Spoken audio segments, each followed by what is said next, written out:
are sort of similar to, for instance, I write a lot of fashion articles. I have one coming out where I sort of write one of those guides about how to find out whether or not you're really a true prep or you're a wannabe prep. What's a prep? Like a preppy, the style of dress, a prep school kid. I'm just saying, I've been known to write a fair amount of non-serious things as well, so I shouldn't judge the Cosmo reader. No, you don't like to read those. You don't mind writing them, but you Yeah, because they're totally made up. Right. They're not, one girl's just sitting there being like, a guide to better sex. What are 10 things that I've never done? I'll write those down. I mean, they're not based in anything real. So, yeah, no, those are not my guilty pleasures. I remember when I was still a virgin, I wrote this sex-drenched novel, and I showed it to this girl at university, and she said, like, this isn't possible. Oh, the mind of a young virgin male. Yeah. She eventually relieved me of my impediment. You're lucky you didn't scare her away. This isn't possible. I'd read a lot of Harold Robbins novels. Have you ever read him? I haven't read, but I know there's a women's version. Guilty pleasure. Yeah, I've read some of the women's versions. What are the women's versions? Some of the old romance novels. Trying to think of some good ones. I feel like I had to read them. I took a feminist literature class in college. And they assigned romance novels? Well, like 19th century romance novels. Is Jane Austen a 19th century romance novels? I don't think she's a romance novelist. She's too good a novelist to be a romance novelist. Okay. Yeah. But she writes it mainly about romance. But she wasn't a genre novelist, she was literary. You say that, it's sort of like you're not buying that she necessarily was literary. No, she was literary. She was a great novelist. Yeah, but she didn't write about sex. A romance novel to me usually has the, titillating details. Forcefully over, Right. And Jane Austen stuck to, he smiled from across the room. Yeah, a little more subtle. Yeah. Maybe you haven't seen some of the uncensored Jane Austen novels where she really gets into the... Maybe I haven't. I do know there's a Pride and Prejudice with Zombies book out that I've been dying to read, which I haven't read yet. Do you have any theories on, romance novels, why they're so popular with women? Sexless marriages. That's a good question. It's amazing how popular they are, especially, as a struggling writer who struggles to get work read. Yeah. And then, you see some of this trashy writing in airports, and it's like New York Times bestseller. I'm like, what? Why? Yeah. Why are people so drawn to it? But it's a huge industry. It's incredibly successful, and I think it must, it must tap into something that women want that they're not getting somewhere else. And the other thing is, it's socially acceptable for men to watch porn, seek out porn. They can talk about it with their friends, and there's no shame. But women don't do that. If your girlfriends are watching porn, you really don't know. It's not something that ever comes up in my conversations. And I assume part of that is most of us aren't watching it in general. So Are or are not. Are not. Yeah. So I think maybe it's a way... romance novels are a female substitute for porn. It's the same thing. Yeah. Why do you think that...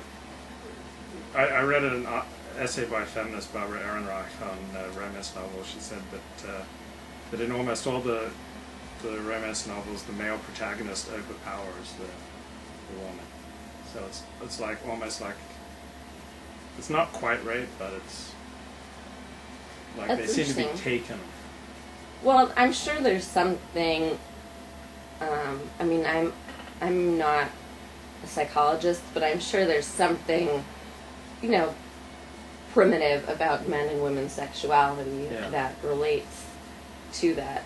I mean, that probably could explain why those things manifest like that. I find it really interesting. I try to read everything I can on it,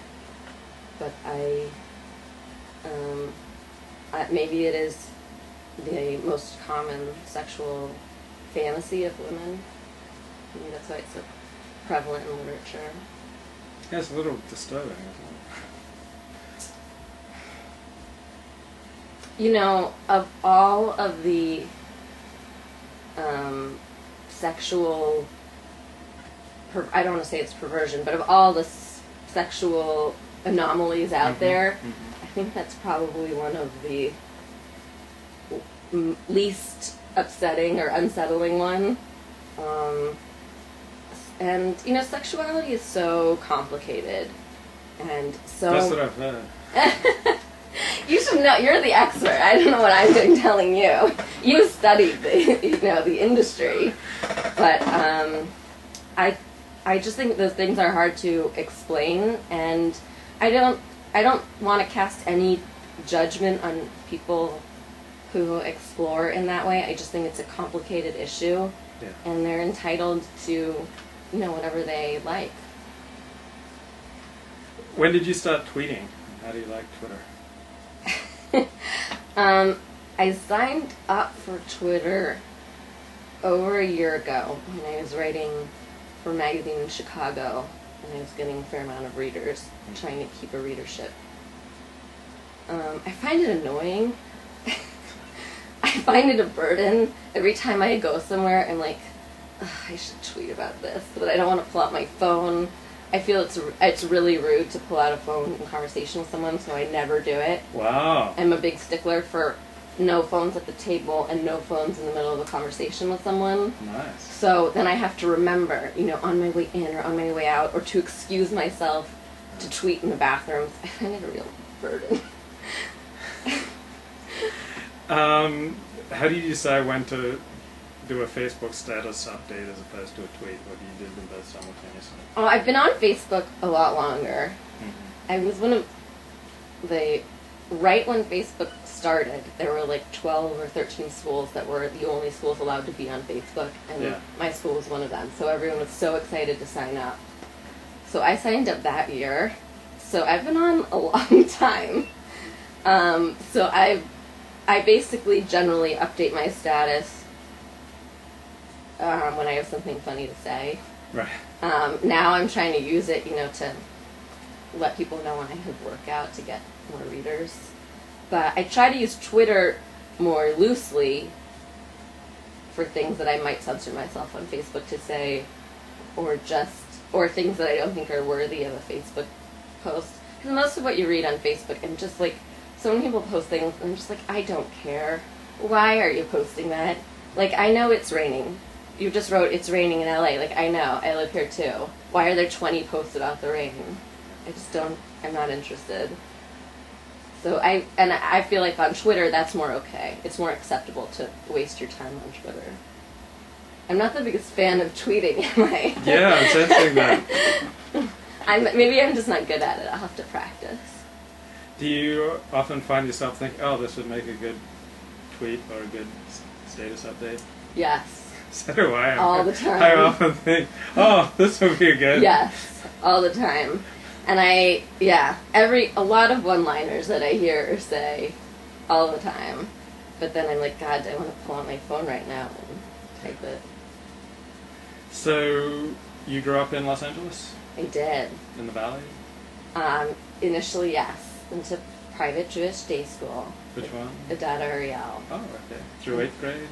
Through 6th grade. Through 6th grade, and then? And then my family moved into Calabasas, like by Malibu Canyon, and I went to Calabasas High School. So, I'm a local. Kind of rare around here, but... And when you were a kid, what did you want to be when you grew up? A senator. U.S. or Cal State? I definitely wanted to be Barbara Boxer or Dianne Feinstein. Yeah. And I wanted to be everything, really. I went through periods where I wanted to be a professional dancer.